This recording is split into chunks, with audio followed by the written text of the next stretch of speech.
Հայաստանի Հանրապետության քաղաքացին ինքը պետք է վստահ լինի, որ իր ձայնը կարևոր է եւ իր ձայնը կարող է լինել որոշիչ։ Այն ինչ դուք շատ լավ նշեցիք, հեծը ասում է, որ դա հնարավոր չէ եւ առանց հիմնավորումների ինչ որ այլ պատճառաբանություններ է տալիս։ Մենք ասում ենք, սեփականատերը ասում է, որ դա հնարավոր է։ ՀՑԿՀ-ն ներողություն։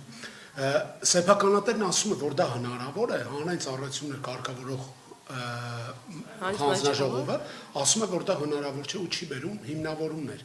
Այստեղ ինձ թվում է կարիք կա թեկուզ հանրության կողմից գրավոր ՀՑԿՀ-ից բարձրաբանումներ պահանջելու, բայց մեր նպատակը հետևյալն է, որ յուրաքանչյուր Հայաստանի Հանրապետության քաղաքացի, բնակիչ ինքը հասկանա, որ ի վերջո իր ձայնը կարող է լինել որոշիչ, իր ձայնը կարող է լինել լսելի, ու ինքը իր մեկ ստորագրությամբ, իր ձայնով, իր մասնակցությամբ կարող է երկրում ոչ միայն էլեկտրաէներգիայի սակագնի հարց լուծել, այլ նաև այլ հարցեր լուծել դեպի դրական։